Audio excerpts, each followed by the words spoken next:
already. This show's already awesome. Yes. Here we go.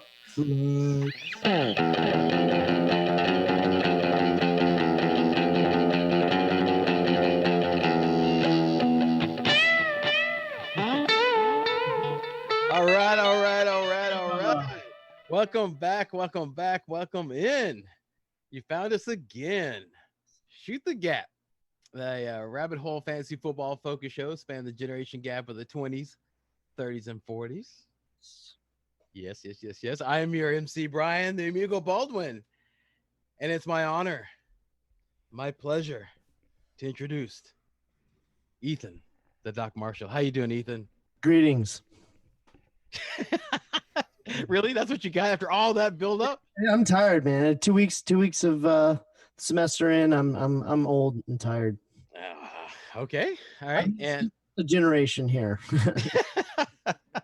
Yeah, you're too young to be tired. And then of course, right here we got Mr. He spells his name with an O, and if you spell it with an E, those are fighting words. Connor, the Gut Marshall, or the Butthead, actually. That's what you sound like, dude. How you doing, my brother? I'm glad to be alive, and I'm not glad that we're doing a 12 team instead of a 10 team, but I guess we need to do this if we want to be able to swim with the big boys. Now, this was actually one of our shout out to Barack Seguin. Yeah, shout out to Brock. Yeah, he new subscriber. He has a 12-man coming up, and so figured I'd help my man out. So we're gonna do one of these 12-man mocks, help him out, getting him prepared, just like we are with all you other fine people out there listening to us. Yeah, and so you guys excited, man? And we're about 2 weeks out, dude. 2 weeks out from actual real football, man. Yeah. Have you found? Because I've found it. I don't know if any of the listeners out there have experienced this. It can be kind of difficult to get people to buy into a league because of I've talked to people and they'd be like, "You think the football season is actually going to happen?" I'm like, "Well, you obviously haven't watched any news or heard anything or paid attention to any sports because it's all happening." And so I don't know. It's been a struggle getting people to buy into it this off season. I feel sure. They got to stick their fingers in the side, before they believe. Stick fingers in the hole. Yeah, exactly. Doubting Thomases. But there's nothing to doubt, man. It's happening. The wind is blowing in that direction. It's fantastic. Speaking of doubting Thomases, this is going to be a new segment where I ask you guys if you're doubting Thomases. Demaryius Thomas is still in the league. Do you think he's going to do anything? Who? Demaryius Thomas. Isn't he still on the Jets? Okay. The Jets have injured wide receivers. Yeah, I think pretty much like you're probably at the age and the frame. You could probably go play for the Jets, man. Well, Adam Gase might be dumb enough to give me reps. Wait, who? Adam Gase. Yeah, never too early to do that. Never ever. You know what I found out, guys? I was listening to our show last week. You know what streak ended? You want to know what streak ended last week? What? The freaking Voldemort streak. Yeah. The name that. Yes. Yeah, the Voldemort streak ended at 12.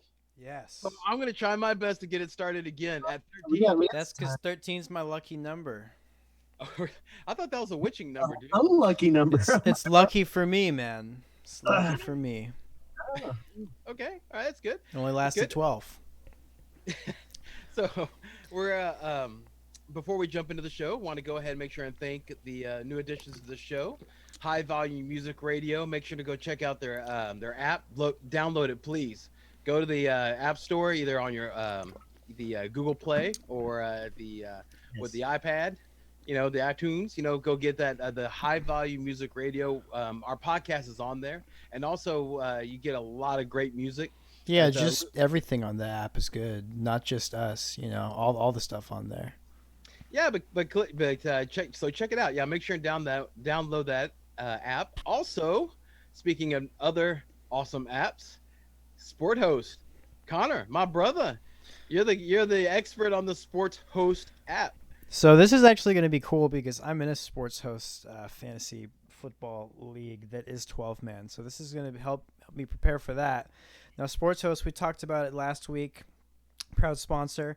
They are the perfect app for any member of the international sports community, helping you get plugged in with people all around the world, all walks of life, all types of sports, all types of fun. Nice. Wow, how can you say no to that? And it's free. That he it's didn't free. have. That's real. That's all experience, man. And you're telling me it's nothing but. And it's nothing but love, right? You're telling me it's all love. It's love there, so you don't run into all these trolls that are just sitting there trying to start mess with you. And it's stuff not like about that. Like, I'm right now intently watching the Rockets versus Oklahoma series, and I think the person that got me in on the app is a Thunder fan, and we're like cheersing each other's posts. Huh? How about This is like basketball. Yeah. Only in 2020. Cats and dogs living together. Desperate. So guys, this is our 13th show, and as you're watching the show, if you're entertained by three generational beefheads just bantering about, please hit the like and the subscribe button located below. Man, we'll feel the love. You'll get every episode to help you through the draft and also through the season, which is happening in 2 weeks. Yeah, man. Do we have time for Reaper Meter before the draft? Oh yeah. Let's go and just talk about that. Yeah, we all joined a draft, a 12 man, as you guys have probably figured out. I am Ethan is number. What number are you, Ethan? I'm at 10. 10. Okay, I'm sorry. There's an Evan. That's number 1. That's what threw me off. Yeah, and then number 3 is me. Number 10 is Ethan, and the gut. You are at number 8. Number 8. So, yeah. So we kind of got a little spread out. We got the middle, we got the late, we got the early. So hopefully we'll be able to get you guys figured out on what you need to do when you approach the draft. Because my brother just had a draft. Don't be this guy. He in the late rounds he drafted Damian Williams. Don't be that guy. Okay. Adam Gase.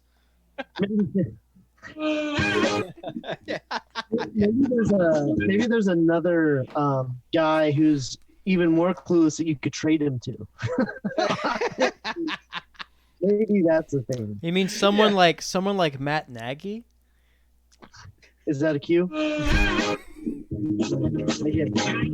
I give it to you. Okay, and so Thank you.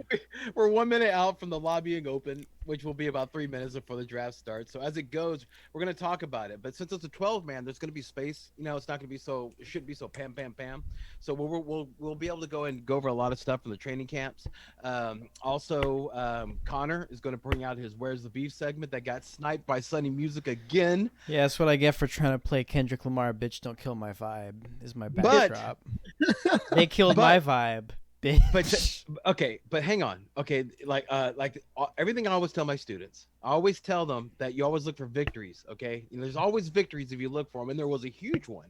Okay, it just so happened that when we were talking and bantering along, that somehow or another, tofu came up. Okay, and so whenever Connor edited so that we could post it for you guys, what you hear is like, it's the "Where's the Beef" section, and then you go, oh no, here it's tofu, and so it just keeps going.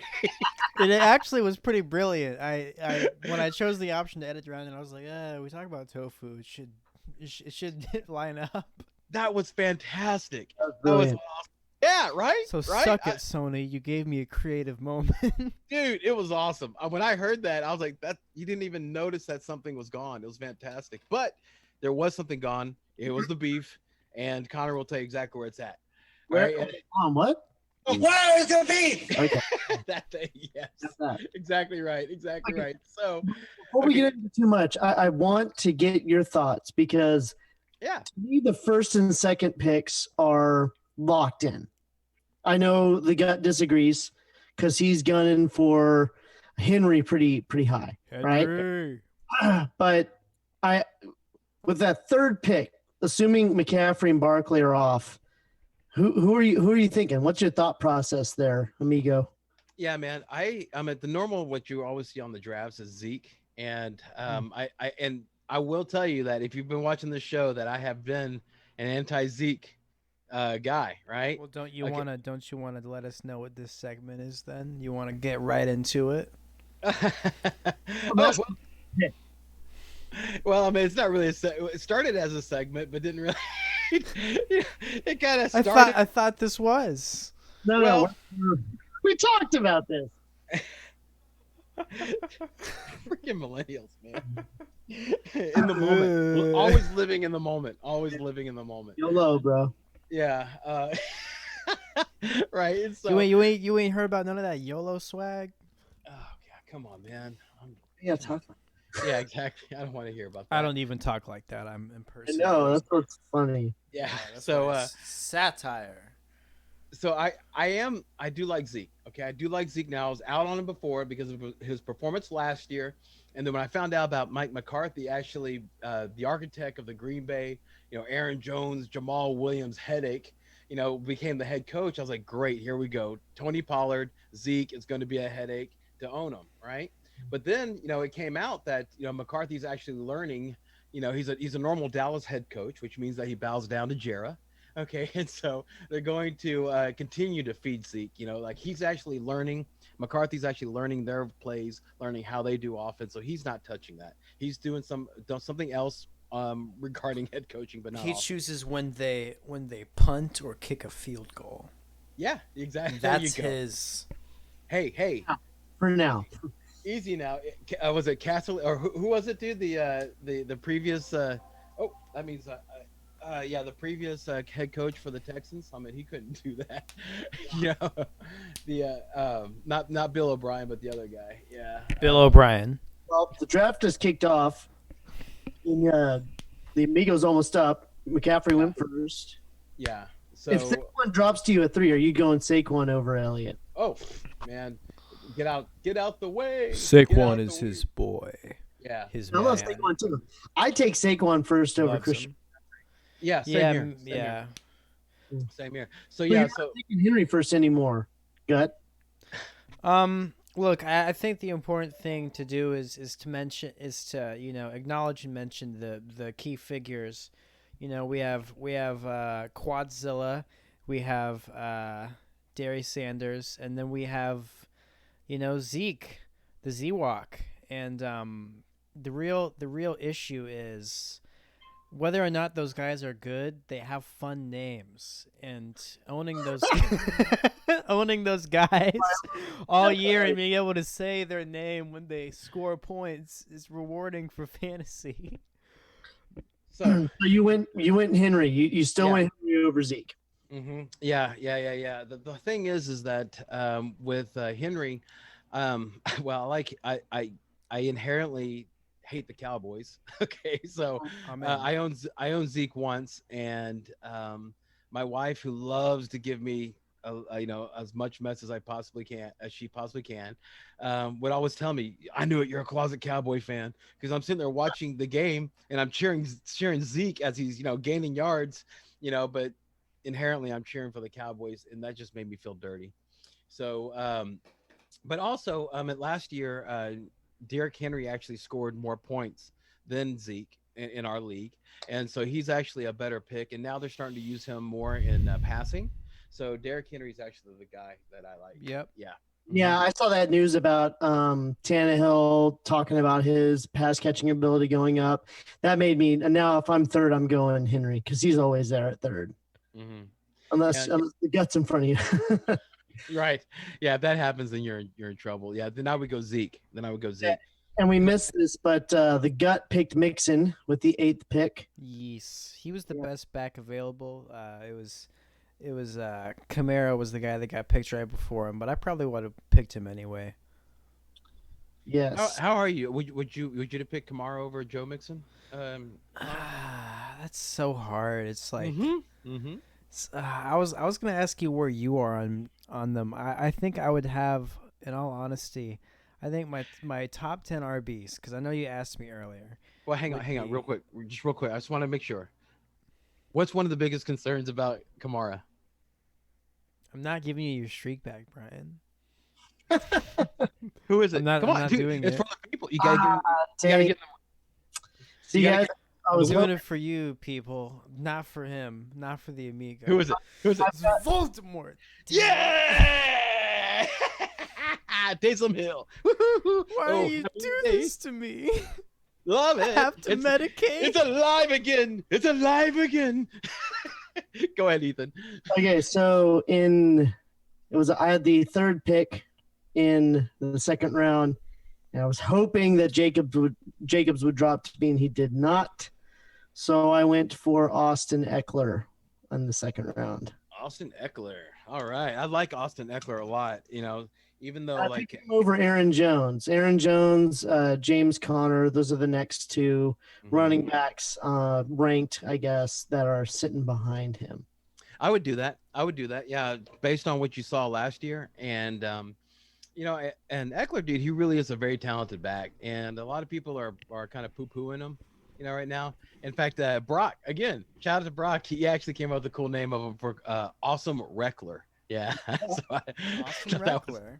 I thought that was pretty cool. So he's a oh, okay. That's kind of like what I said. Awesome Eckler. Yeah, Awesome but he said Reck.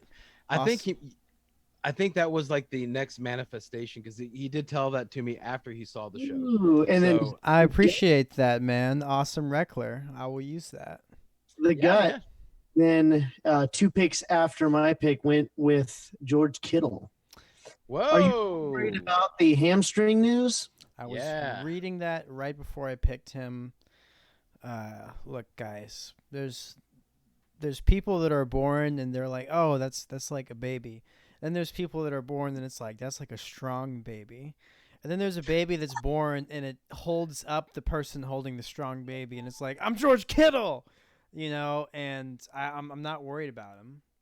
No? No, I'm not. I'm not worried about him, and I'm not worried about like him and Henry are probably the 2 players that I'm not worried about if they get injured. All right, Diego just went Kenny Galladay. Great pick. Yeah, I love Galladay. I think that's a great pick at wide receiver. I had to. Jones was taken right before me, jerk. Yes. Yeah. Same thing. I mean, that was it. Jacobs, I was like, oh, he's going to fall to me. Then I saw the guy after who was auto drafting in the second. I'm like, he's picking up a running back. Jacobs is the next one up. That's what's happening. Yeah, well, what's really unfortunate is that I think it's like, 1 and 2 are now auto drafting. So that means that we have 4 auto drafters in a row that we have to deal with at the turns. Assholes. That's going to be fun. Well, dude, no, like I said, dude, they have their place, because there's going to be people in your league that's going to draft like auto drafters. They really are. Very true. You know, so get irritated if you want, but people are going to go out ADP. I'm like ADP, like I told you that one dude, like Damian Williams. I mean, you're going to get some weirdness. I was in a draft last night where someone picked up 4 quarterbacks. 4 quarterbacks? Yeah, I know. He has $1. Yeah. He's got $1. There is the dad joke. Hey! We need a traditional. No respect at all. No respect. We need Ooh, a rim quarterback. shot. Quarterback off the list there. Patty Mahomes in the 3rd. Winton Noah. Adam Thielen, man, you got a killer wide receiver core lined up there, amigo. Thank you, man. Thank you. Trying something. Well, I'm not trying something different. This is just what it's been thrown at me, because I love going running back heavy, but the value wasn't there. No, it's not. It's not. Yeah. Unless you have a late first round pick, running backs are gone by that time the second pick. For those watching, Brian is making me eat my words, because last week he went really running back heavy, and now he has a really good wide receiver team, and he still has Derrick Henry. I'm really excited to see what you pick for your next RB. Well, you know, man, that's because, you know what? I didn't want to hear anymore. I didn't want to hear that. So, you know, well, as long as I get another running back, I'm cool. Pacifying the baby. It's all I right. think I know who the gut's picking up next. Oh, you're gonna guess? What do you think? Guess the gut. Yeah. I'm gonna wait until he picks, because That's what kind of stuff. Jonathan Taylor's who he's picking. Of course. Yes. He already started calling him the J Train. Come on. J Train. Now it's the 3rd round, and it's coming up to me, my pick here. I've got 2 running backs. I got Kenyon Drake. I got Austin Eckler. And who I wanted to fall to me fell to me in the 3rd, DJ Moore. I am picking him up. No questions asked. Nice. Really? Oh, I got a question. Was AJ Brown available? Yes. Not everyone's in on every member of the Titans like you are, Brian. I like AJ Brown. The guy's a tank. He's a tank. I know he is. Yes. And DJ Moore has a new quarterback and a new system, and he's already one of the said favorite targets. That's him great. And Christian McCaffrey. That's great. Yeah, but that's what I'm talking about though. Christian McCaffrey, you have to deal with that, dude. And that's going to be a lot bigger thorn in your side than you think. I think, in my opinion. So, but we'll see, and then we'll know. That's how it all works, right? I like it. How it works. I've been going DJ Moore as my first wide receiver, unless I go in the 3rd and as someone like Adam Thielen is there or Kenny Galladay. What are you gonna get, Ethan? Oh, I'm going to do the double DJ route, the route I almost always take, and I am a happy man with Power my of wide the DJs. The DJs. Yes, DJ Moore. Is always a party at Connor's house or at Ethan's house. So me and Brian, we each have our Thunderflex, Lightning Flex option. The doc, he has the DJ method. I have the DJ Flex. The DJ Flex. Waka waka. DJ Flex. Well, that's one approach. yeah. That's awesome. No, okay. So Connor is up right now. Yeah. So we'll See see. who's got this team right here. Oh, jeez. Oh, and he goes Metcalf, wide receiver number 1. Now, I'm liking your running back core. Jonathan Taylor's a little bit of a gamble. What are you going to do late to try and just in case it takes a couple weeks for Taylor to go off? What I'm banking on is Taylor really getting that game. I really think he's going to have a big game 1 because the coach said at the beginning of the season, oh, well, Max the back. And now he said, Max the back, he's earned that.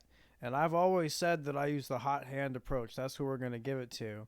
So that's literally him being like, no, Max the guy. He opens the door, and Jonathan Taylor wants to walk through this door. He could walk through this door. I mean, have you seen pictures of him? Like, he looks like Von Miller. Like, he looks like a linebacker. Like, that's the running back. He's going to get through that door, man.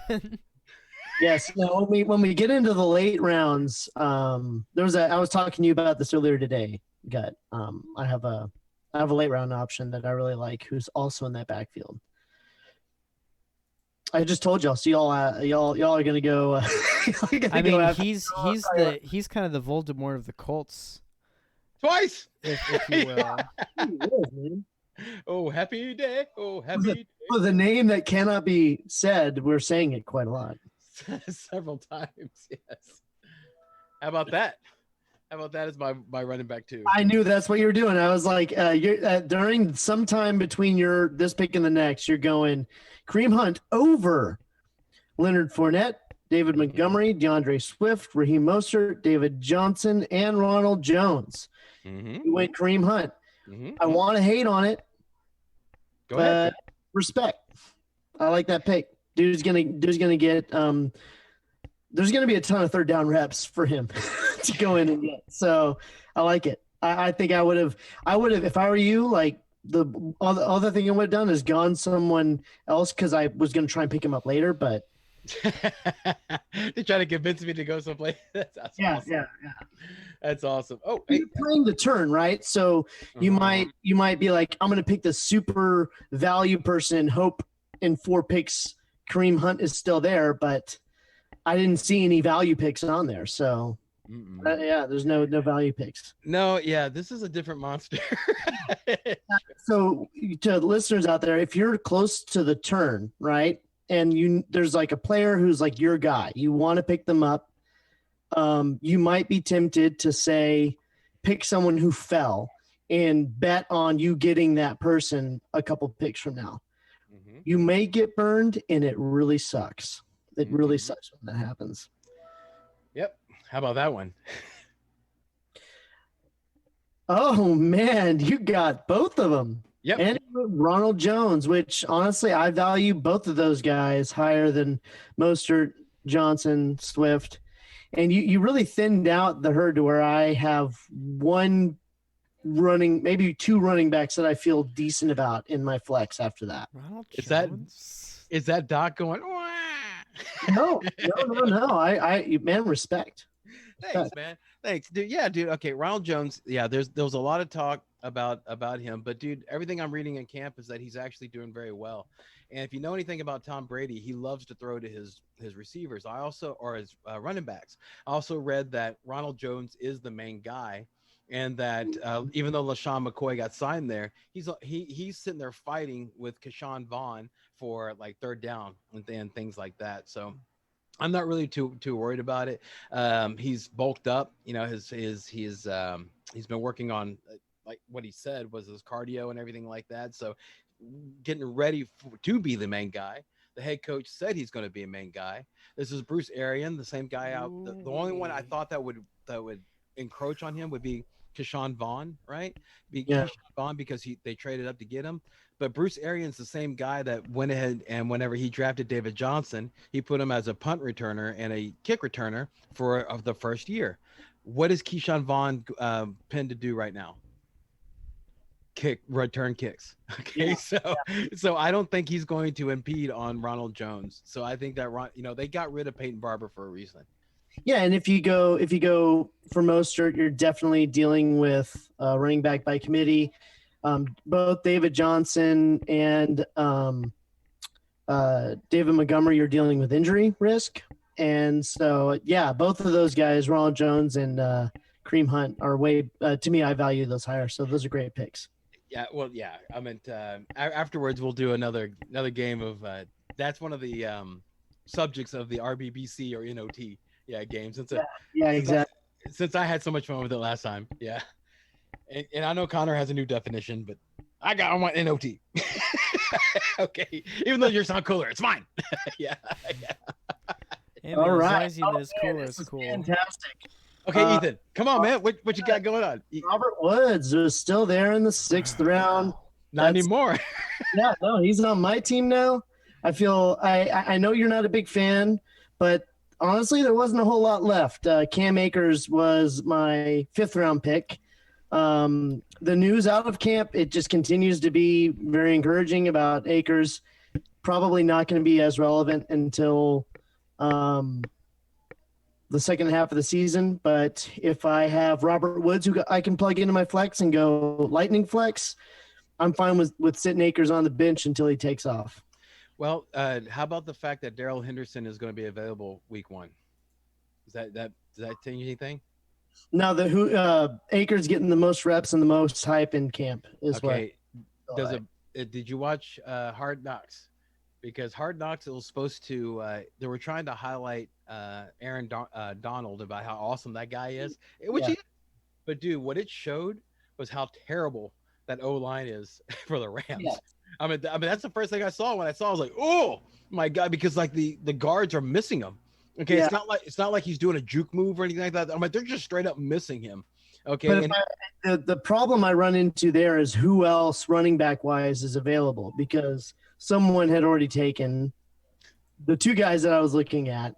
And then even then Montgomery, Mostert, and Johnson were all off the board. The best back I think that was left was Akers. Because I'm sorry, but if I'm gonna ding the Rams for their O-line, I'm gonna ding the Miami Dolphins for their O-line. So I'm not taking Breida over Akers, personally. The one back that would be tempting would be J.K. Dobbins. Yeah. But I think I'm more afraid of who's in front of J.K. Dobbins than Cam Akers. I already know who you're gonna pick next, Brian. I accept my fate. Okay. Who's that? I know who you're gonna pick. Oh no, dude, no, I'm not doing taking it like a man. I'm not doing it. Not doing it. I promise you, I'm not. I promise you, I'm not. You think he's going for Breida? Is what you think? Yeah, he's gripping. He's like acting like I'm giving him his first cancer prostate check. He's just grabbing onto the side of his chair and holding on, gritting his teeth. No, man, I'm not doing gonna that. get him. I'm not. He's not gonna fall to me. Bro, he ain't gonna fall. I'm sorry. I have 6 more picks. I'd need a miracle. Well, I'm not taking him. I promise you that. Well, I think I'm gonna take Dobbins if he doesn't fall. Okay. Yeah, I mean, there's a good chance he will, unless someone here. So you're gonna have 2 rookie RBs in your draft, Yeah, I will. but they're good ones to have if you're gonna have them. I've probably got one of the more least desirable ones to have. So. Man, you're not wrong. I want to take a look at Oh yeah, Connor's Akers. team real quick. Okay. Well, hang on now. Okay, so you're talking about 2 guys though that are in really good situations. Okay, I mean, so it's not like Akers is a little questionable. I mean, I've glanced his way a couple of times. I'm just real nervous about it. I mean, like I'm so nervous. I don't think I would draft Eclair in the first round. Yeah. So nervous about first round, and that's for your new listeners. That's Clyde Edwards-Helaire. I think it was Doc that name. Yeah, Doc just came out with Eclair on accident, and it just stuck.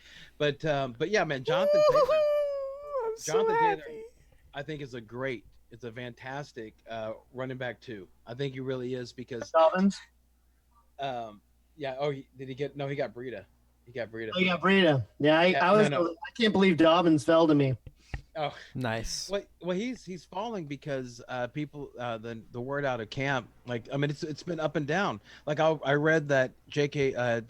Dobbins was having problems holding onto the ball, and then you read that hey, he might be challenging for first team snaps. I mean it's back and forth, back and forth, back and forth. The one thing that's constant is Mark Ingram's getting the ball.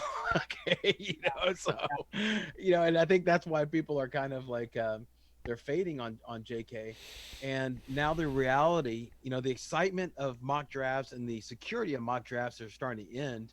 And the reality that, hey, I'm about to invest an X pick on a rookie, with no preseason, one training camp, and and they haven't been hit by anybody that really wants to hurt them. So yeah, it gets a little nervy thinking that way, so yeah, but of course, the gut being the gut will absolutely go rookie running back for 2, which I think is a great pick. I mean, I really think that was a really, really good pick. So what are you thinking about right now, Ethan? I'm thinking about getting more depth at wide receiver. I've got 3 wide receivers. Will Fuller sitting right there. But I've been becoming a bigger and bigger fan of Hayden Hurst. I know I'm reaching to pick him up, but to have him as my number 1 tight end, I'm very happy with that. So yeah. Sounds good. Yeah, that's a good pick. Yeah, another on a little, because there's no preseason, there's no gelling with Matt Ryan, and that he's filling in Austin Hooper's role. Yes, but Austin Hooper had been there for a couple of years. So he's been able to get some kind of rapport with Ryan, which now, I mean, everything's different. Even though 1-1 looks like he's going to make 2 on paper, we'll have to see if it does on the field. But no, I think that's a good pick. That's really good. What you're hedging your bet on is that you are getting and you're reaching. Yes. But I knew he wasn't going to make it back to me. And I wanted it. And you're hedging your bet on he's the number 3 target in an offense that passes a lot. Yeah. Which is that's the risk you take. Yeah. No, I hear you on that. Yeah. Ooh, the Wookiee Connor here, the gut, that Wookiee is his name, went Tom Brady with his 8th round pick. Is the backup QB. Who'd you pick as your first QB? Kyler. Oh, that's right. You picked him up in the 5th. Mm-hmm. That's decent for a 12th team. Yeah. That's really yeah. Dang, Zach Moss went in the 8th. Golly, man. Well, but Zach Moss actually is starting to get a lot of play. I know. That's why I've been liking him late in the draft. I always have those random stats on people fumbling. One of the reasons Joe Mixon's on my team, he has not fumbled. Devin Singletary has been fumbling in practice, and that's another reason they've been giving Zach Moss reps, and he's been doing a lot with them. Well, they're from what I'm hearing, the clamoring in camp is he's the third down back and the goal line back, which is passing and touchdown value. And then you got fumbling, right, with this competition. I didn't even know that.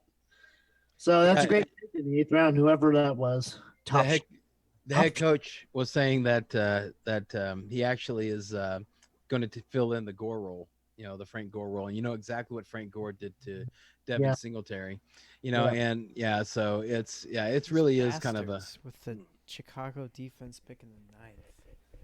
Oh man, well let them have it, dude. I mean, if they want to pick that in the 9th, then let them have it, dude. Well, literally 4 defenses got picked in like the last 8 picks. 12 team. The defenses, and I mean that stuff starts up. It gets to be slim pickings there. It all starts because someone had to get the San Francisco D in the 8th. Yeah. Well, good. Yeah, well, I mean, well, it's just a mock. So it's okay. It's okay, little Connor. It's okay. Yeah. There's still hope. There's still hope. This is actually I like 12 team. It's like it's stressful, right? Because you have to be able to dig deeper.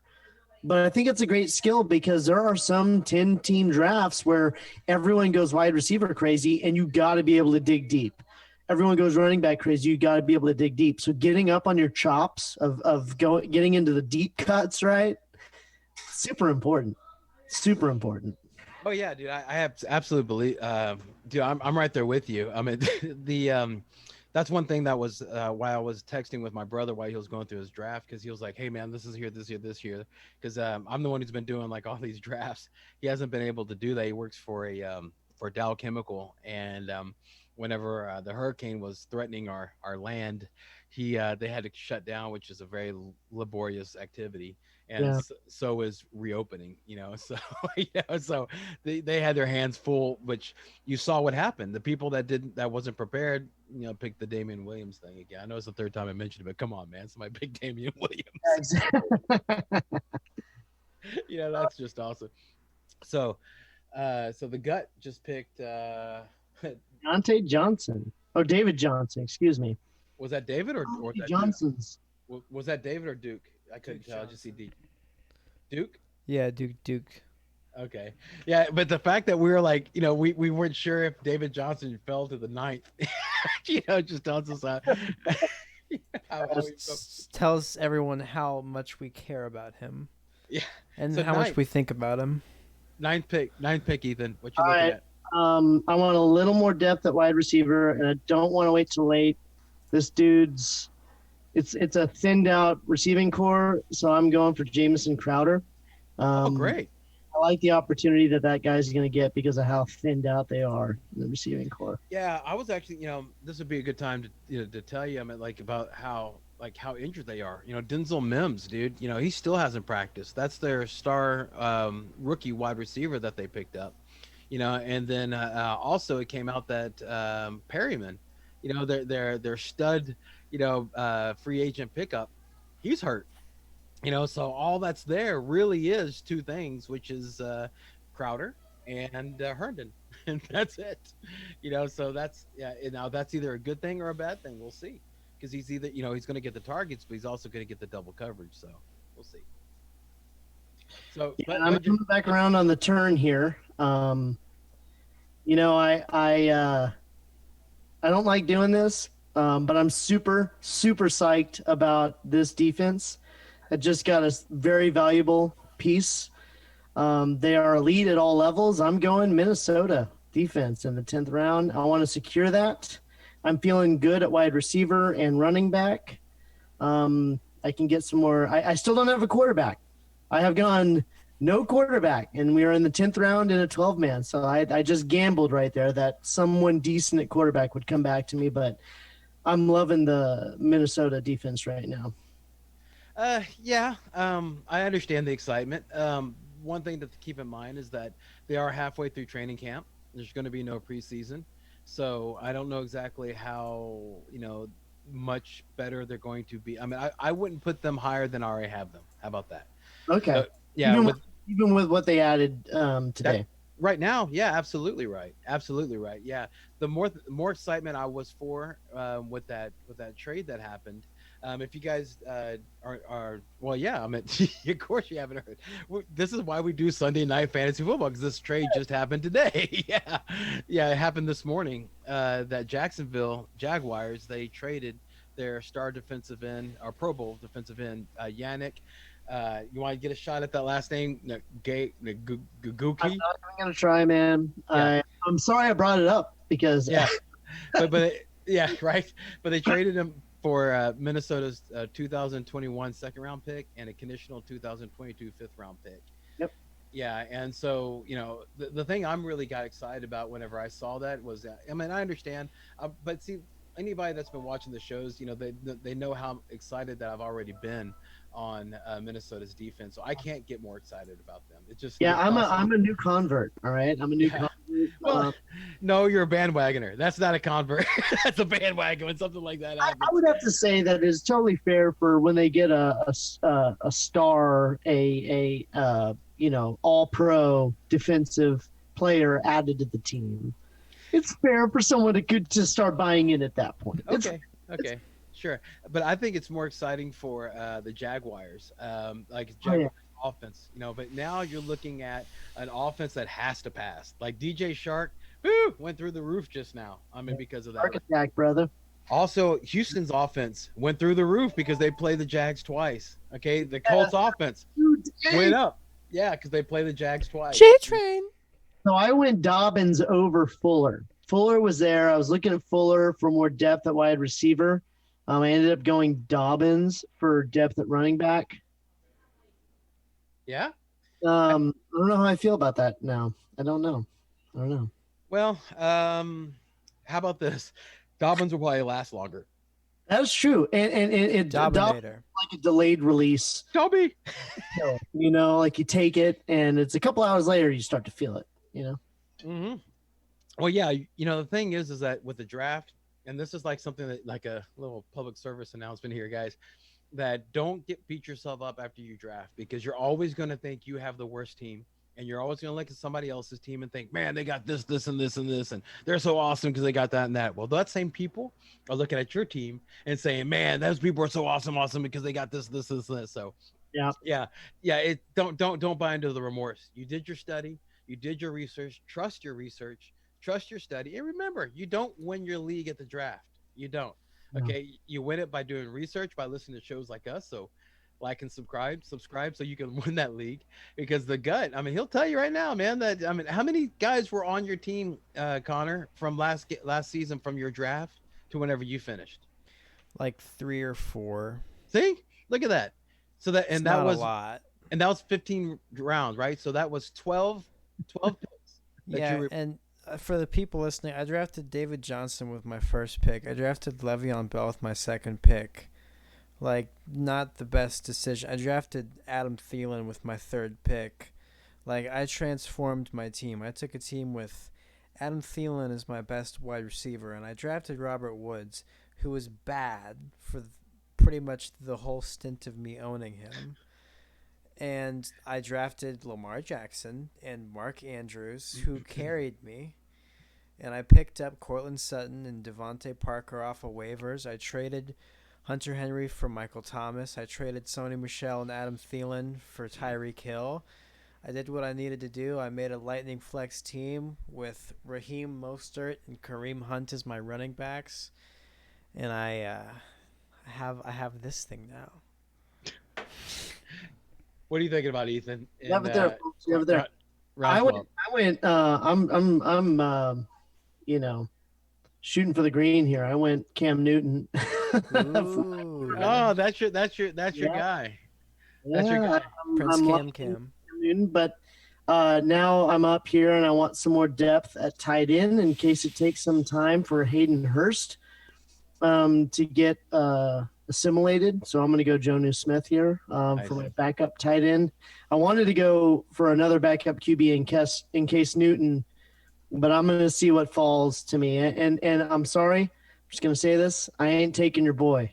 I wanted him, but I ain't taking your boy. You claimed him. Thank you, my brother. Because if you did, Okay. Public service announcement for those of you who are in leagues, right? You have people you know, they're close friends. There's players they love. Don't do that to be a jerk. It just makes it unenjoyable. If you don't really want the guy, don't take the other guy that you could care less. Don't take someone to hurt someone. I agree with him 1,000%. You know, don't take Matt Breida. Don't take guys that other people. okay, if And you know what? Tannehill saved my season last year. Picking up Tannehill on waivers when he moved to Tennessee saved my season, but he's been claiming him. You can't do that. You can't harm a brother like that. Can I get a name in? But you see Tannehill the same as Newton, right?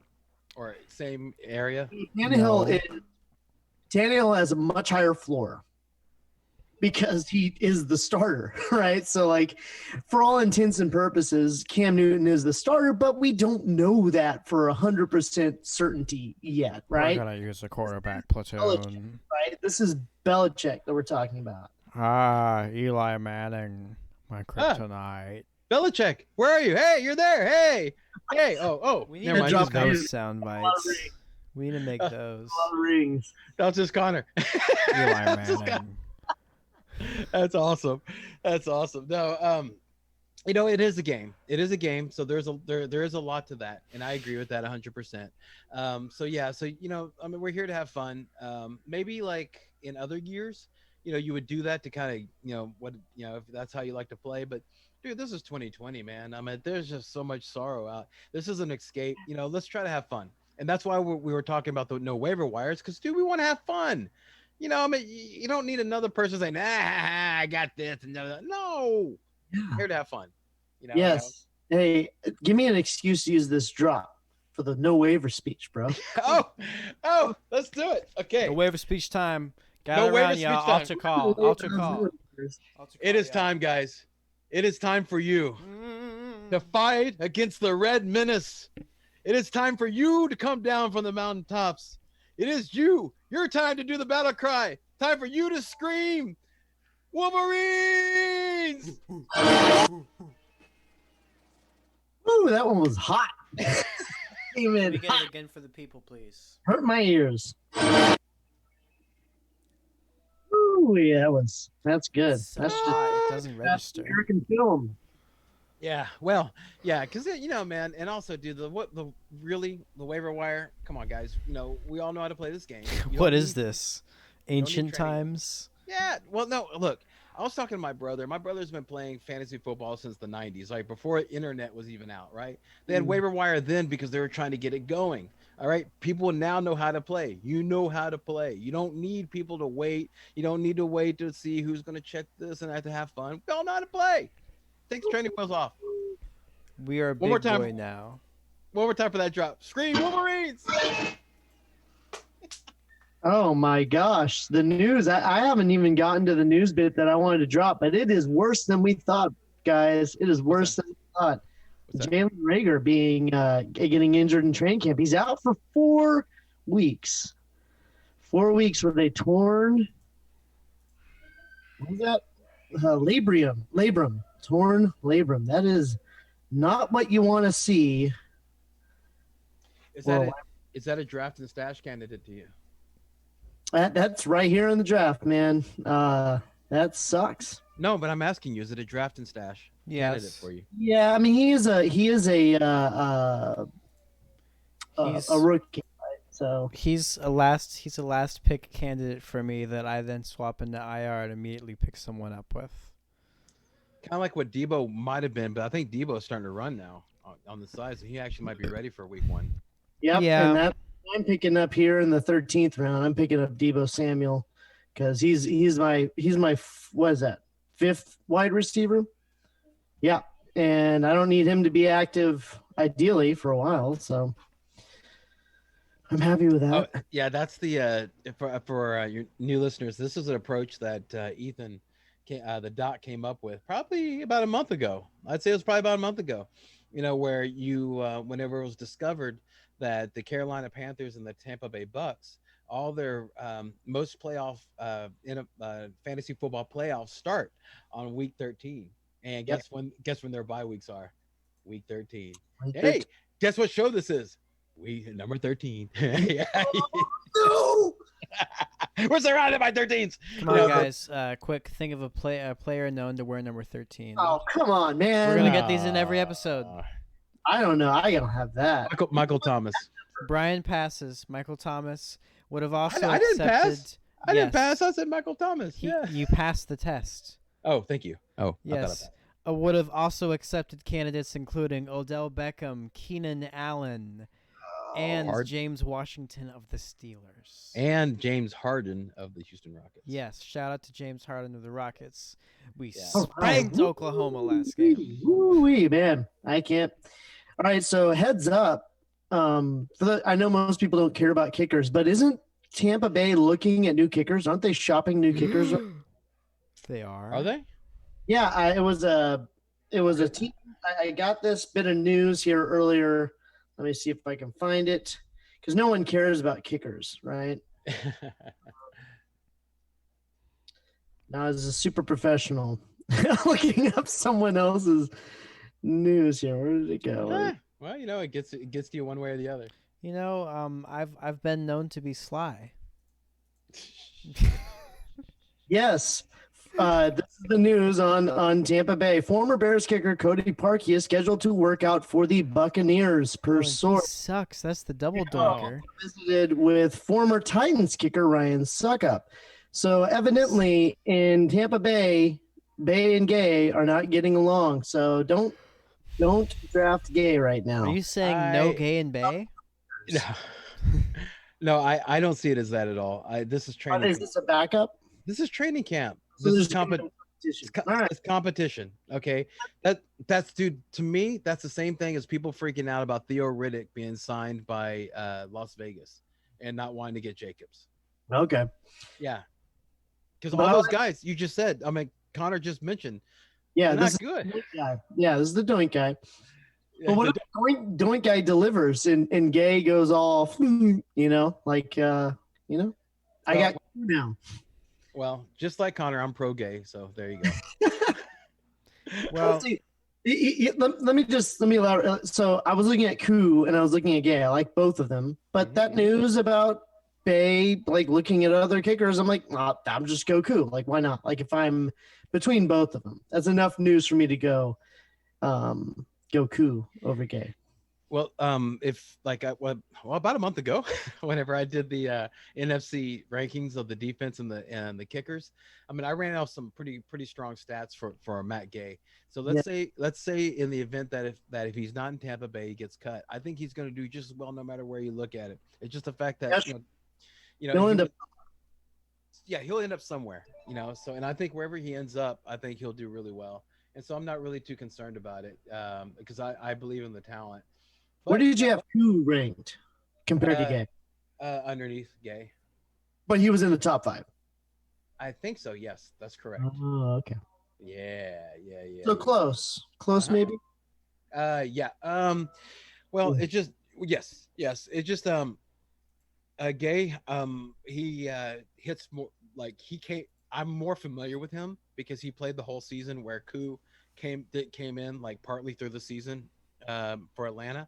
And he'd been bouncing around, but I do like Koo. I mean, like if it was up to me, I would, if Gay's not there, I go to Koo and then I go Sly.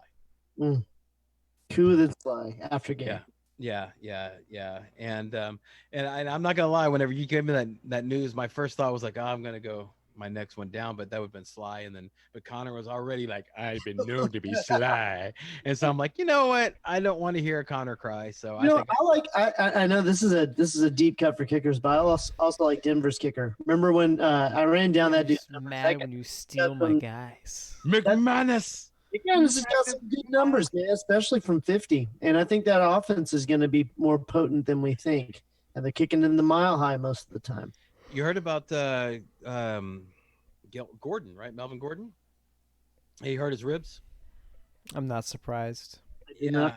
The Yeah, it just came out. Like again, this is another benefit about watching a show that when we tape it is on Saturday. That or he missed. It was on Friday. He missed a scrimmage on Saturday due to a rib injury, and it's being called a lingering injury. And Vic Fangio said that it's a concern, but he thinks he'll be back sooner than later because we need them. That's what he said. But if it's a lingering injury, and you already have Philip Lindsay there, so Philip Lindsay actually might be of value. Um, it just God, they have so much PTSD from owning him. Yeah, I know. Me too. But falling as hard, not hard, falling out with Melvin Gordon like I am means that I'm by proxy giving Lindsay more credit, right? Yeah, I think the yeah, problem is the moral of the story is that Denver is a two-back team. They've always been a two-back team. They were a two-back team when Peyton Manning was there, and they won their Super Bowl. And it's obvious that they're trying to,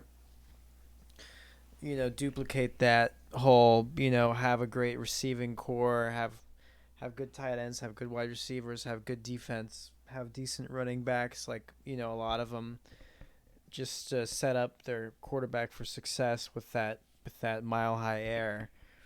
So We have even if we got 10 minutes here. We normally have 15 minutes to talk about our team.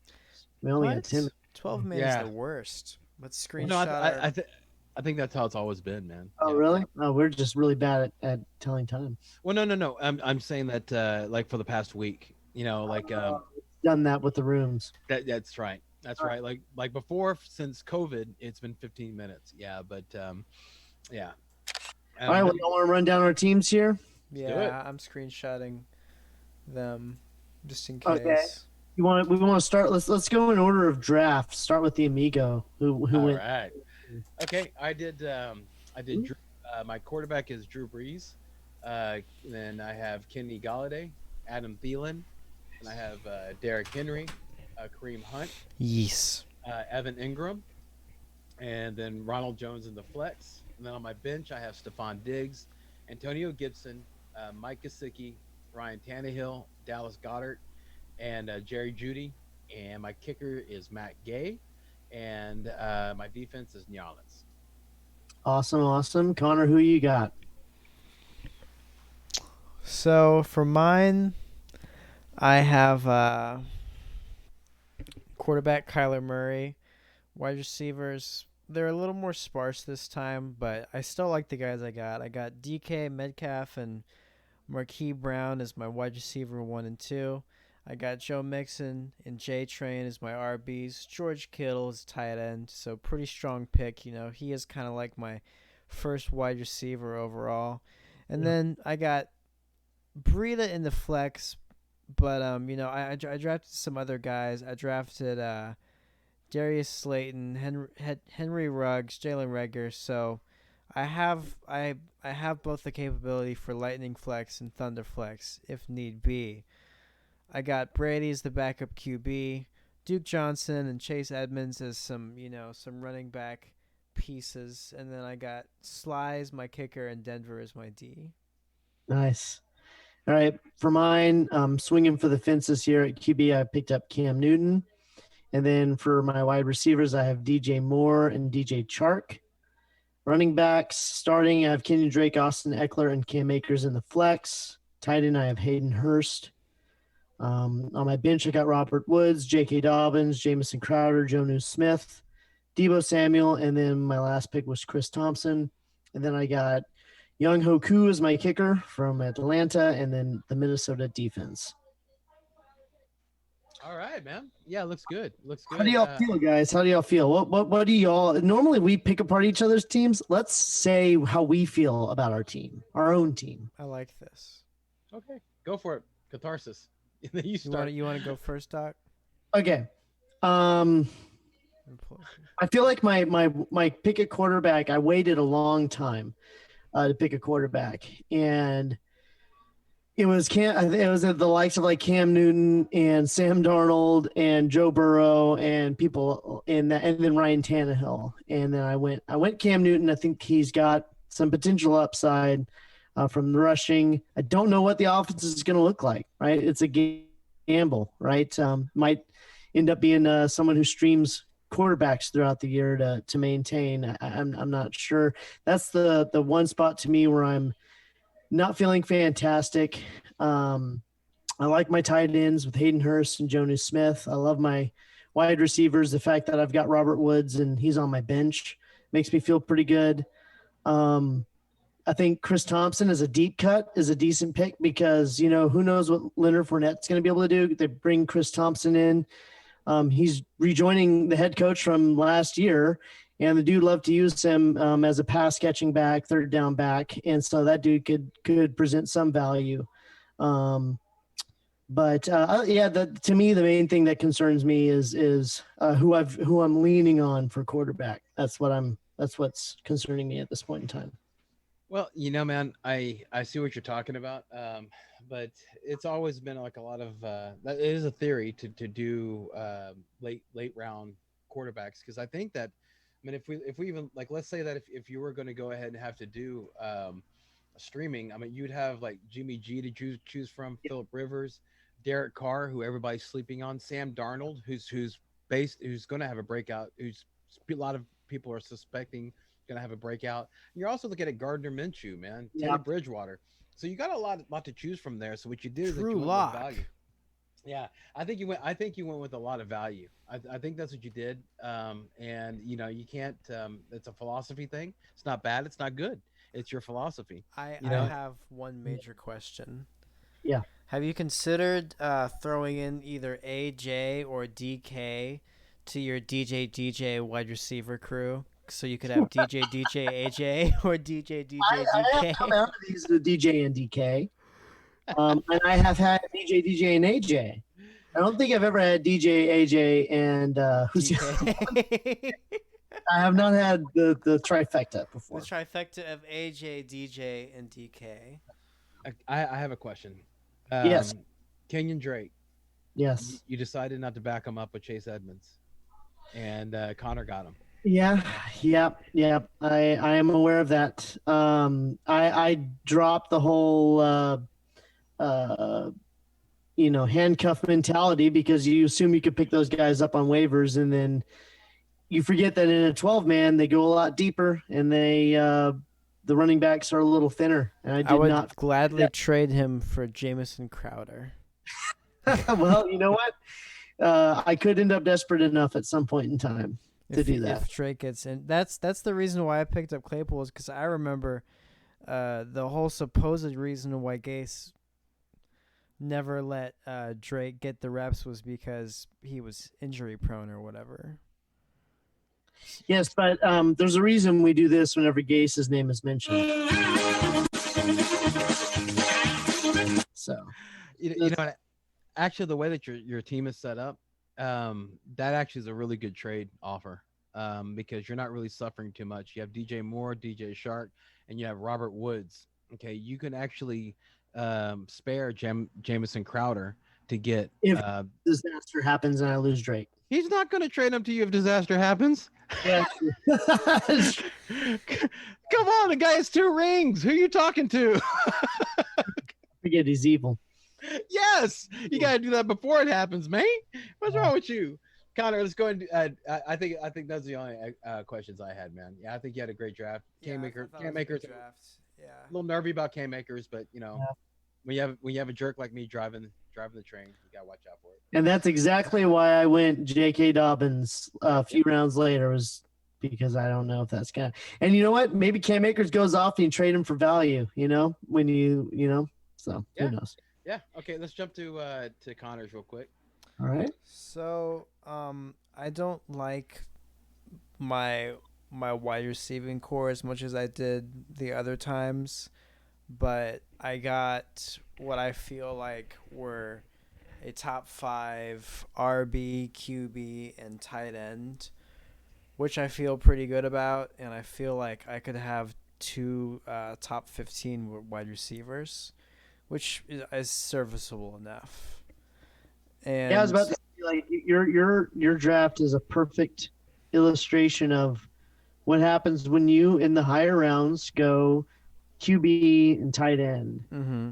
You have to piecemeal something together for the wide receiver position in particular and running back. And the reason why I did that, because I picked Murray. I would have had a chance to get another guy like Diggs instead, so I kind of, I could have had Diggs in the flex, which would have probably been a little more insured than Breida, or I guess Slayton or Ruggs, which would be the next guy up. Um, Breida still has some upside. He could be something. Yeah. It's Come on, like man. the worst sell ever. Oh my gosh.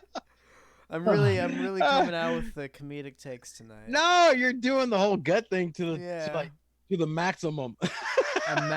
Y'all are seeing me in my my final metamorphosis form before draft. Yeah, I'm right there with you, man. This is a tough thing. The 12 man, and there's always been a thought I heard, like, whenever if you're gonna pick QB high, then you can't pick tight end high, and vice versa, something like that. And I guess that's what you're seeing here. But I still think dude, you got a good team. I mean, Kyler Murray, if he shells out the way he's going to be awesome. DK Metcalf should be very solid. Same thing with Brown. He's pinned to be a breakout year. Joe Mixon, I'm a little more nervous about Joe Mixon than I was before because he hasn't practiced in almost like 4 or 5 days, something like that. It makes me concerned. It says, what's that? This new theory about holding in, or whatever, Yeah, exactly right. And I think that Dalvin Cook was doing that until he saw how awesome Alexander Madison was doing. He's like, oh well, hang on now, that guy's taking my job. I better come back. But Jonathan Taylor, I liked it, and of course, let's see. Let me jump over here. I did like Jonathan Taylor as a running back too, mainly because of the upside, and you can actually plug in Matt Breida in situations like that, So I think you're doing good, and you also have a lot of stuff you can trade with. Yeah, So I think especially owners of David Johnson and owners of King and Drake, just fleece those people because there's that's just not smart to have King and Drake and not pick up Edmonds. Wouldn't you agree, Doc? I thought you were against the whole picking up Madison. If you, I am. I was thinking about picking up Madison too. No, but the guy to pick up isn't Madison. It's Latavius Murray, I think. Murray was a thorn in the owner of Alvin Kamara's side. Yes. Yeah. Well, okay. The thing is that you have to think about that. Maybe he's he actually is he was injured really bad. Yeah, that's Kamara. What all reports are saying. Yeah. So, So we can go ahead and go to mine. However, mine, mine as soon as it went to whatever it aired out. So he texted it up for you. You should get it on your phone in a second, bud. Oh, okay. Let me check.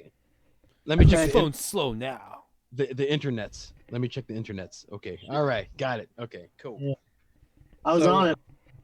Yeah, you are, dude. You're the doc. All right. So, doctor. Yeah, he really is a doctor.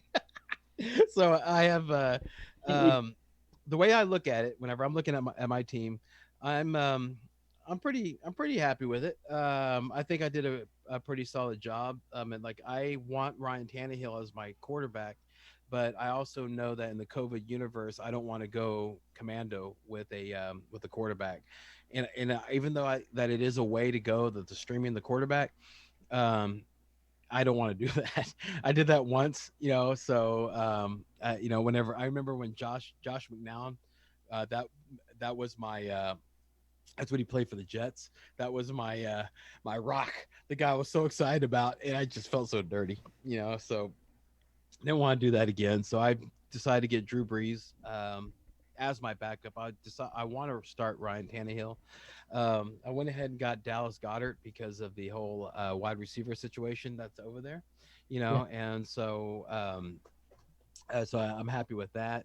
Happy with Gesicki. I'm happy, and if you notice, guys, I went back to 3 tight ends, and the And the 12 man format, that's kind of, it starts getting to a point where the value of tight ends are higher than the value of wide receivers or running backs you'll pick down there.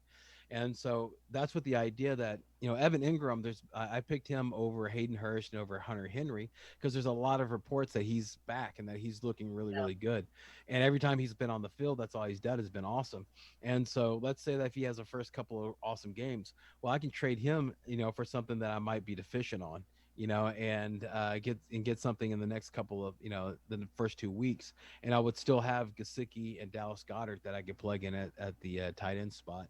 So that's the whole theory behind doing three tight ends, is that it's with the idea of trading either your first tight end or your backup tight end, and it's for the value, that's popping. It's not because I'm so worried about them going out. It's really like what Connor did for trading pieces. So, um, of course, whenever I look at y'all's team, I like y'all's teams better than mine. So that's One just the thing that nature of it. when I look at your team, I see that you can piece together a running back core where you didn't pick up them in the first 2 rounds or the Mm-hmm. first 3 rounds or maybe even the first 4 rounds and still be happy with it. Yeah, But that's only because you picked up the only guys there that really present, I think, any real value at that point with, Kareem Hunt. And then because of that, you look at your wide receiver core and you're like, Galladay and Thielen, dudes are gonna get fed. Mhm. You got Stafford and you got Cousins. They're the number ones for their team. That's fantastic. That's to me what stands out the most Well, about this team. thank you, man. Well, I mean, I was trying to go with the safest picks, and that's why you saw me pick those two guys, is because at that point, like where I would probably maybe have gone a little riskier. I don't know who, but it would definitely wouldn't have been Le'Veon Bell, Yeah. So yeah, because actually, real quick while we're talking about it, okay, I did want to talk about Bell real quick, but yeah, that's why I did that. I went for something a little bit more a little bit more solid, a little bit more dependable in my opinion. And then the risk that I took was Antonio Gibson. Yeah, that was my risk running back that I chose.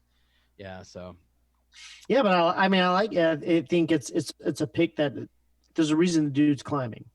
yeah, yeah, It's yeah. Well, different than like me picking up Chris Thompson in the 15th round, right? Like yeah, you, I think a little more surefire route to having a breakout there. I would say healthier than Chris Thompson. That's what I would say.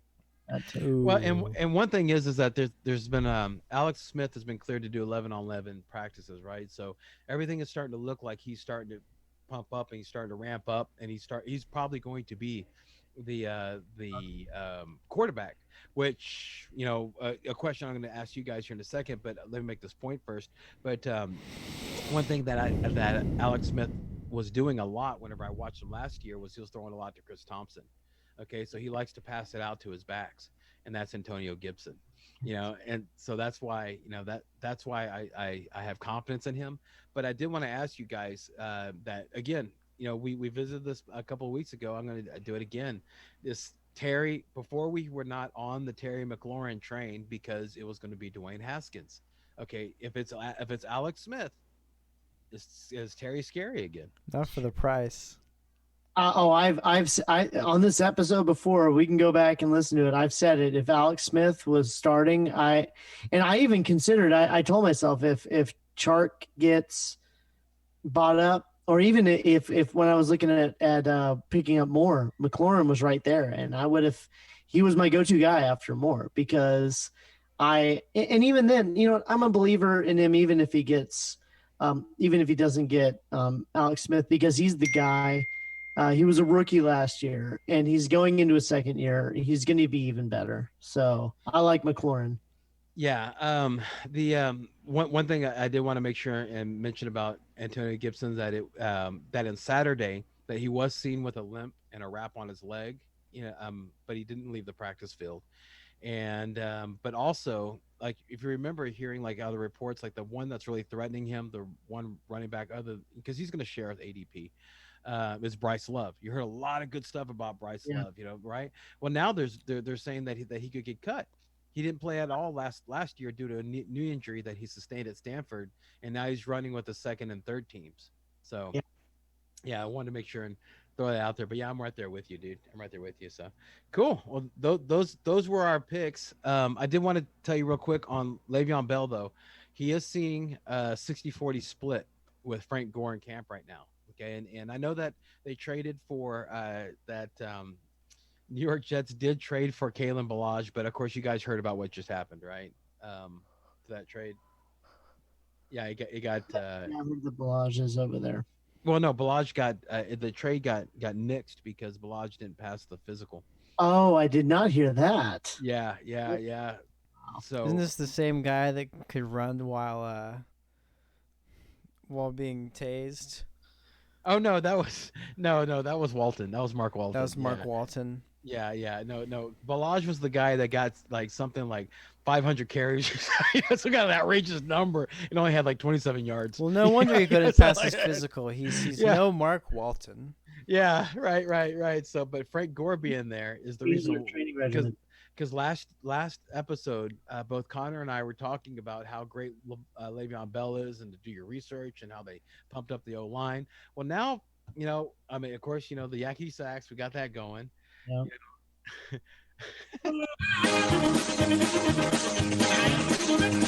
So you got Adam Gase doing that, and then you have Frank Gore in there, and you know what? I started thinking about this, guys. I know that in y'all's age, y'all's group, it became a little bit cooler, but and I think it's because of my generation. But like people that read comic books in my generation were people that were kind of like didn't have any friends, kind of loners, by themselves, right? But there's a actual. I mean, you've heard of the Silver Surfer, right? Yes. Heard of him? Okay, well, do you know the story of him? How he serves a guy named Galactus, right? And Galactus is the destroyer of worlds. Okay, you'd see Silver Surfer, and then when you see Silver Surfer, he would let Galactus know, and Galactus would come and eat the world, right? Yeah. So what I decided to call Frank Gore, he's Gorlactus. He's the destroyer of fantasy worlds. I mean, anytime you see that guy around, he's always eating up all the fantasy world, man. So now he's no longer just Frank Gore the Eternal. He's Gorlactus, to me. So, the destroyer of fantasy worlds. Yeah. So I wanted to make sure not just to get the nickname in there, but just to let you guys know about Le'Veon Bell, because I don't want to. I want everybody to know how we got to that point. You know? Yeah, and so we ran through the drafts, okay, and there's a few things that we can hit on. I do want to hear one thing though that's really, really important that I think that everybody's waiting for. We've been waiting a week, Connor. It's been a week. Where's the beef, my brother? The beef. Where is the beef? And a third time. Where is the beef? For this segment, I am addressing the H-Town Texans fan group. I tried talking to y'all with some Kendrick Lamar playing in the background, but that got deleted, so I'm just talking to y'all with nothing but my voice. And this is what I gotta say. There's not enough respect for Andre Johnson right now, because there are people out there who don't think that he's hands down the greatest player the Texans have ever had, and he is. He's better than J.J. Watt. He's better than DeAndre Hopkins. He's better than Deshaun Watson. The Texans were embarrassed several times last year, including against the Ravens, where we looked like a joke. Andre Johnson never did that. He was a hero for Houston. Houston's hero, Andre Johnson. All right. That's my beef. So if you don't think that, shame on you. Real Texans fans know Andre Johnson's the man. Those of us who were at the game, who saw him teach Finnegan a lesson. Uh-huh.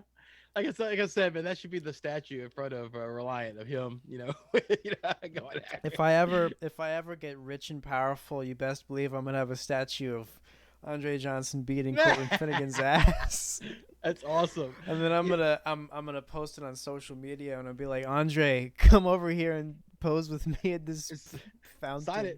Yeah. Yeah, it's gonna The be a fountain. It sounds like it. Yeah, you already got it planned out. That's awesome.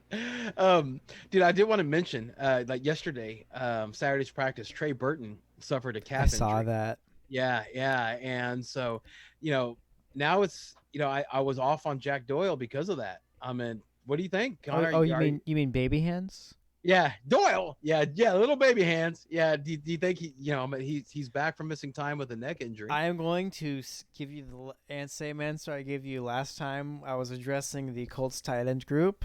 I have 3 words for you. Go ahead. Mo, Ali, Cox. Gigantor. That's who my money's on. Okay. You know what? I can absolutely see it now. Before it was like, well, Trey Burton, Jack Doyle, the pathway was a little thick. Now Trey Burton's got that calf, he could be out there, man.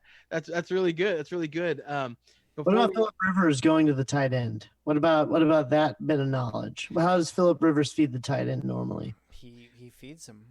Well, I mean, Hunter Henry. Hunter Henry. The reason why you know Hunter Henry's name. That's a rhetorical question. That's what I'm saying. Like, should we be considering the Colts tight ends like we would have considered Henry because Phillip Rivers is now the quarterback with a great O-line guarding him? Yeah. I did want to bring up something that since this is our last mock, our last show before drafts. Okay, this really is like our last. We're no longer running a mock. This is it. This is the last one, okay, that we did. I did want to make sure, just shoot out as much fantasy knowledge as I can, and even though I'm not a fan of grabbing the backup, a lot of people are, especially in a 12-man, like we discussed, about how because you're kind of lamenting a little bit, Doc, about passing up on Chase Edmonds. So I wanted to do this. I wanted to say a list of names, okay. And you guys tell me, who the backup is, so that if you draft these guys, these are the guys that you want to do that. But this is what I want you to do. I want you to say, who would you back that ass up?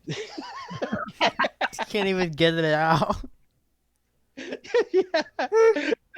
So it's like Michael from The Office. I want you to say, who can back that ass up? So we're gonna go back and forth. So, David. So Doc, David Johnson, back that ass up. Duke Johnson, Connor, Alvin Kamara, back that ass up. Latavius Murray, Ethan, Dalvin Cook, back that ass up. Alexander Madison, Connor, Kenyon Drake, back that ass up. Chase Edmonds. Doc, Mark Ingram, back that ass up. J.K. Dobbins. Dominator. Connor, Melvin Gordon, back that ass up. Philip Lindsay. And or Royce Freeman. I'm gonna be the first one to go down and watch it. Now, and the last one will be you, Doc. Devin Singletary, tie. Back that ass up. Jack Moss. Yeah, there we go. Who did I miss? Who do I miss, Connor? Did you want to back that ass up with somebody? Pick somebody. Pick somebody. I'll back ass up on him. Okay. All right. Jonathan Taylor, back that ass up. Marlon Mack. There we go. Yeah. Yeah, there we go. Now, we were actually going to do the RBBC or NOT, but dude, we actually talked about it. We talked about Chris Carson and Carlos Hyde. Even though that Carlos Hyde's going to be a bigger factor, is that a RBBC, guys? I mean, just real fast, Ethan. NOT, RBBC, real quick. Great question. Your thoughts, man. Gal. Oh gosh. I'm gonna say, in theory, right now, assuming no fumbles, not RBBC. But if Chris Carson fumbles, it's RBBC. It's Dude, that's all he does is fumble. I know that, but I'm saying, contingent upon that happening, it's an RBBC. Connor, do you think that this allows Mr. Unlimited to be unlimited? I think that's the real in sports. It's the history of man finding the ways to limit himself less. And Russell, he's at the apex of his career. He understands that to achieve things, he must limit himself less. He must become unlimited. He's not in 1972. He doesn't need to run the ball 39 times every game. Yeah, Especially if they have a bad offensive line. You know, and a mediocre, when you really think about their running back rooms, it's not what they think it is. They have a guy that always fumbles, and it's also injury prone. Broken hip. An inconsistent first-round draft pick that's also injury prone, and Carlos Hyde, who was force-fed his way to barely get 1,000 yards last year. He got it on volume plays, not on efficiency. Good point. That is not a good running back room. And what does their wide receiving core look like? Thank you. Lockett, DK, Josh Gordon may be coming back. Antonio Brown may be signing. Dude, if you got those two dudes, whoo-wee. If you're not letting them cook, then I'm sorry, but Pete Carroll is going to get this drop. Sorry, buddy. Doesn't matter how much gum you chew. You're getting that drop if you don't let Russ cook, and he's got those 4 guys. And you forgot about Philip Dorsett also. Oh, damn. Man. Yeah. Oh, so you mean you want to add him to the group of people worth mentioning? Well, I mean, just like as far as wide receiver. I don't know if he's on that. Well, he's fast. Weapon means that someone's scary. It's like the defender sees him. He's like, man, I have to cover this guy. Russell can put it laid out there for him. Yeah, that's very true. That's the way it is, man. That's the way Russ has got the arm, dude. You can chunk that. A little bit better. Yeah, and we did talk about Devin Singletary and Zach Moss already. Jack Moss. I had just gotten done. Was it? I was talking to Connor about it earlier. How much I've been up on Zach Moss lately. He's very much a fan. Oh yeah, absolutely. Well, good. Love yourself some Moss. That's good. Well, you own the Moss that didn't get cut. You owned Singletary last year, so this could be the start of you understanding the heartbeat of Buffalo. Me? Yeah, I did not own Singletary last year. I did at one point. I picked him up at one point. Oh, Brian did? Mm-hmm. Yeah, I did not own Singletary. No. Wow. At one point, I had almost all the rookie running backs except for Sanders. Yeah, at one point. Sounds like a wet dream for I you. had Sanders last year. Sanders was very nice to have, except for that 1 week where it was nicer to have Boston Scott. Right. Ooh. Oh, whack. Yeah, and we already talked about David Johnson, Duke Johnson. But the one that I did want to put a little bit of air into, again, we're wrapping up the show, but I just want to throw as much as I can out there for you guys, is that Raheem Mostert's being taken in the middle rounds, right? And so we need to talk about real quick, about the about that running back room. So basically, this is what's been reported. Raheem Mostert's reportedly having the better camp of the running backs, but word just came out that the beat writers are saying that we shouldn't assume that he's the starter. I mean, Jerick McKinney is said to be looking sharp, and he's gotten rave reviews from Jimmy G. He's saying he's excited to have him back, and he runs routes like a wide receiver, but fills space like a quarterback. Then you have Tevin Coleman, who had offseason surgery on his shoulder that was separated last year, but now it's reported that he's on the trading block. Okay, and also Jeff Wilson, he's in danger of being cut. All right, so with Kyle Shanahan giving Mostert 171 carries in the last 25 games, is this an RBBC or NOT, man? Connor, throwing it to you first. Thank God. I love you, Doc. It's an RBBC. Yeah. Unless McKinnon or Mostert can separate, because I don't think Coleman's going to separate. Dude, I mean McKinnon. They were saying that Coleman is going to be on the trading block, and who do we know? Okay, I don't think anyone's going to trade for him. Who do we know that might need a starting running back? One that just pulled his groin. And who do you think, like, whenever he's thinking about mulling over trades, what do you think is going through his head whenever he's doing that? Hit it, man. Hit it. Sorry. I forgot that Matt Nagy was also part of this. Yes. Yeah. Brian. I could see him traded there. I understand the logic of it, but I don't think that's going to happen. I really don't. I think Matt Nagy's he's gonna look at Cordell Patterson and Tariq Hill, and he's gonna say, you know, Hill. Tariq Hill. Tariq Hill's on the Bears. Tyreek Breaking Hill. news. the the running back version of Tyreek Hill. No, it's a combination of the two. When you look at what the 49ers have been dealing with injury in the wide receivers, with Ayuk out potentially and Ayuk. Samuel out, they may be gunning for, trading an RB for some kind of wide receiver depth piece in San Francisco. Can you see Anthony Miller going for That's actually a really good Kevin Coleman point. Yeah, that's a really good point. You could actually see that happening, especially if he doesn't start going if off. Matt Nagy's listening, he's probably like, that's actually a good trade. And actually, I shouldn't have played that drop because I do think that's not a bad. I think that Anthony Miller is a great wide receiver. No, that was for Matt Nagy if he was watching. Well, no, but here you want here. This will back up that sound bite. That man, the sound bite. Soundjabite. He said that he's not going to announce a quarterback starter until kickoff. All right, here we go. This is the last one for the day. Oh man, that is painful. That is painful. Yeah. You got a Super Bowl MVP on your team, and you're not going to announce him as the starter. Whose ego are you protecting? Well, right, and also it messes with fantasy football players because who do you pick, man? I mean, are you confident with Robinson? Being picked in the third round with Mitch Trubisky being his quarterback. No, man. I had Allen Robinson as a wide receiver 2. No, he was in my flex last year, and I was okay with it sometimes. Wow, really? Having him as a wide receiver 1. Mm-hmm.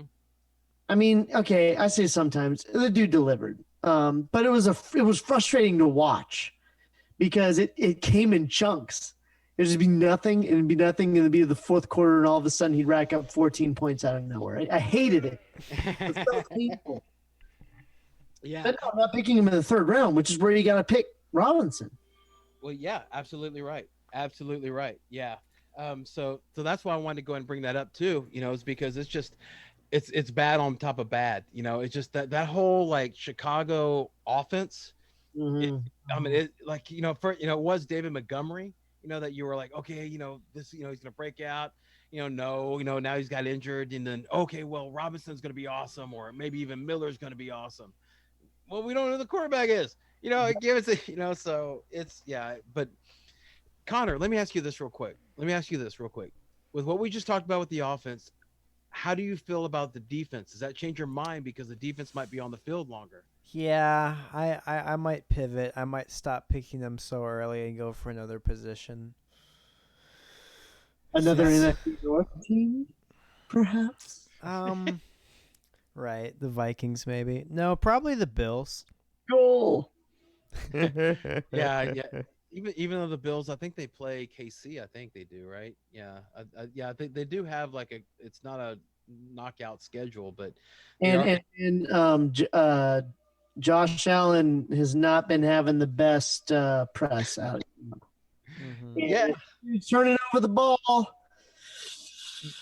Yeah, makes me.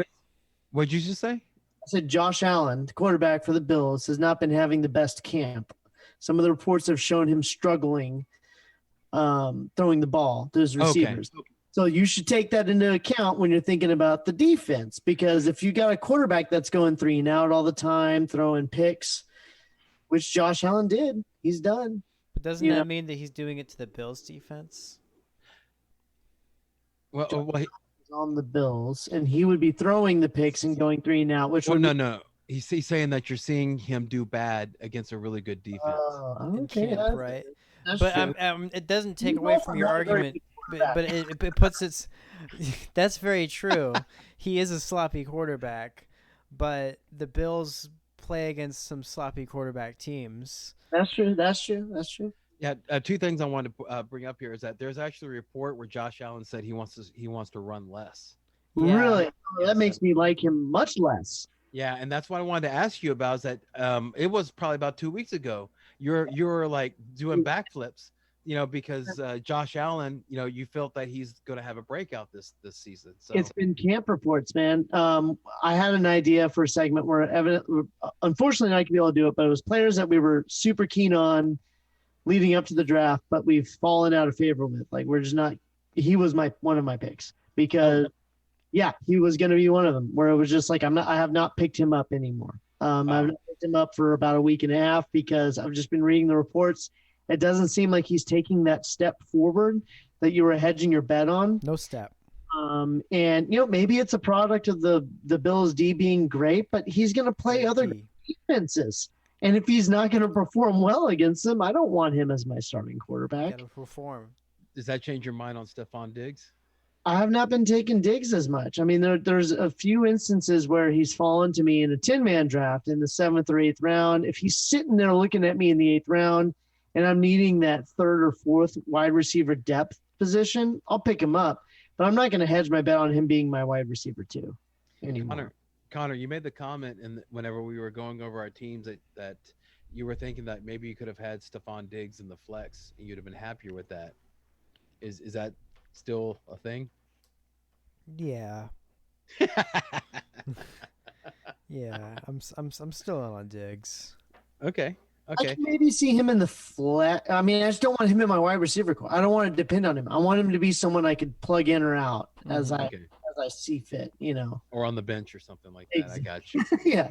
Or trade bait. He blows up one week, and everyone is like all on him, and you can get some value for him when he's going to regress. That'd be optimal. Yeah. Exactly right. Yeah. Perfect. Okay, guys. I'm just going through here. I'm at like all the guys that we were mentioning. I think we got it. I think we got it all down. Yeah, we sure do. And with Gene falling, Gene's like, man, I'm out. it's like I can only do an hour and a half at the most, and I'm out. So yeah, guys. Any parting shots? Let's do our parting shots. Let's go and do that. In your drafts, just stay calm. Balance value and need, and just know that it doesn't end with the draft. There you go. And Connor, you're a cowboy, you're a warrior, you're a ninja, and at the same time, all of these things help you find your way. A lyric or something? I don't know, man. I think he's. I thought he was going to insult the Cowboys fans for a second there. Well, I thought he was reading like Bon Jovi lyrics. Look, I'm 100% wired into my gut. I'm doing what I need to do for the three-peat. Yeah. So y'all got to wire into your guts. Mm-hmm. So okay, all right, and cool. So next episode, guys. So we're going to talk about we should have our drafts by then.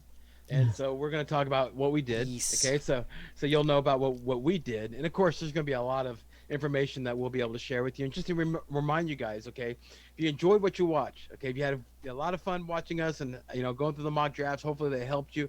Please hit the like and subscribe button. We record this show late Sunday night. We've already given you a lot of heads up information that you're going to hear tomorrow from the other fantasy shows. Well, we just gave you an analysis and you have that information. So whenever, after you do your drafts, like let's say if you do it this week, you listen to us next week, you'll be able to move on things if you need to, and so it's a really good thing to have. We do it Sunday night. So that way you get a jump start on the Monday morning. Okay, we'll be up on Monday morning, so you have a jump on moves to make in the events of Sunday. We'll help you prepare for Monday Night Football. Can help you get a jump on those nasty waiver wires. Hope you don't have those things anymore. Okay, and then I think, dude, guys, do you realize that in a couple of weeks we're gonna have to double work? Yes, I'm so excited for it. Yeah, we're gonna have to we're gonna start doing shows on Wednesday nights, guys, and gals, and so that we'll have a show ready for you on Thursday morning to help you prepare for Thursday night and for Sunday. So make sure you hit that like and subscribe button. Okay, and we want to thank our sponsors. We of course High Volume Music Radio. Go get the app. You'll be happy you did. Shout out, Connor. You want to say yours? Sports hosts, shout out, international sports community. togetherness, wellness, not like Philly fans, but Philly fans are on there too. And they don't behave like Philly fans. They behave like normal fans. And the app is available on Google Play, on iTunes. And the App Store, yeah. Yeah, App Store, it's everywhere. Yeah. So yeah, make sure and get Free. that. You'll be happy that you did. All right, guys. Thank y'all so much for watching. We're looking forward. We're gonna have a next show on next Sunday for ready for your Monday night. Woo! Next time we talk is gonna be football time. It's gonna be real football time. Yeah. So remember, everybody. Yeah, son. Yeah. And remember, everyone, the fantasy football as in life, don't dream it, be it. Thank you for watching. See you next time.